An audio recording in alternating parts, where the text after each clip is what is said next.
දතක් ඉවත් කිරීමට ඔබට සිදු වෙලා තිබෙනවා නම් ඔබ දන්ත ශල්‍ය වෛද්‍යවරයා හමු වෙලා මේක ප්‍රකාශ කිරීමේදී මතක තබා ගත යුතු කාරණය තමයි ඔබ යම්කිසි විදියකට ලේ කැටි ගැසීම වළක්වන බෙහෙත් භාවිතා කරනවා නම් ඒ බව වෛද්‍යවරයාට ප්‍රකාශ කළ යුතුයි.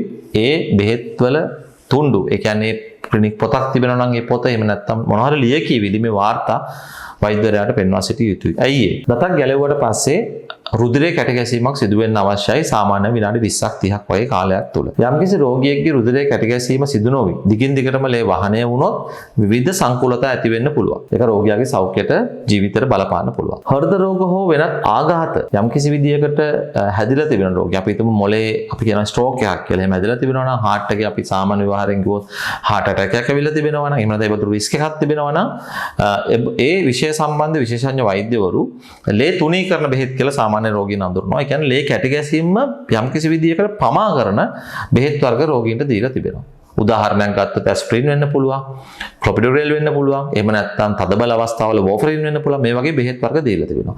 දැන් මේ බෙහෙත් බොන අතරේ දතක් ඉවත් කරොත් ඔබ වෛද්‍යවරයාට කියන්නේ නැතුව ලේ නවත්ත ගන්න අපහසුයි, බැරි වෙන්නත් පුළුවන්. එතන විශේෂ උපක්‍රම භාවිතා කරලා ලොකු අපහසුකටපත් වෙන්න පුළුවන් රෝගියෙක් විදිහට ඔබ. ඒ නිසා ඉබඳු බෙහෙත් වර්ග ගන්නවා නම් ඔබ වෛද්‍යවරයාට එක කියන්න. ඊට පස්සේ මේ විෂය සම්බන්ධ විශේෂඥ වෛද්‍යවරයා, ඒ කියන්නේ දැන් ඔබේ හෘදය සම්බන්ධ බලන වෛද්‍ය නැත්නම් VP මහත්මයා දැන් මේ විශේෂඥ වෛද්‍යවරු එක්ක දන්ත ශල්‍ය වෛද්‍යවරයා කතා කරලා ලිපියකින් ලිපි හුමාරුවක් කරගෙන මේ රෝගියාගේ තත්ත්වය කියලා අහනවා.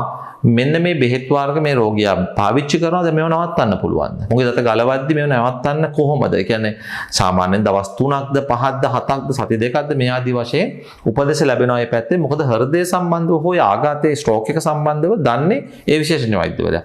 රෝගියා කොච්චර රිස්ක් එකක ඉන්නවා කියලා. රෝගියා මේ බෙහෙත නැවැත්තුවොත් ඔහුට බලපාන විදිහ මේ ඔක්කොම දන්නේ ඒ රෝගයට ප්‍රතිකාර කරන වෛද්‍යවරයා. ඒ නිසා ඔබ දන්ත ශල්‍ය වෛද්‍යවරයාට පැහැදිලිවම ලේ කැටි නොගැසෙන බෙහෙත් ඒ වගේම ඕනම බෙහෙතක් ඔබ ගන්නවා නම් මේ මොහොතේ සායනික බෙහෙත් මේ සියල්ලම දන්ත ශල්‍ය වෛද්‍යවරයාට පවසන්න.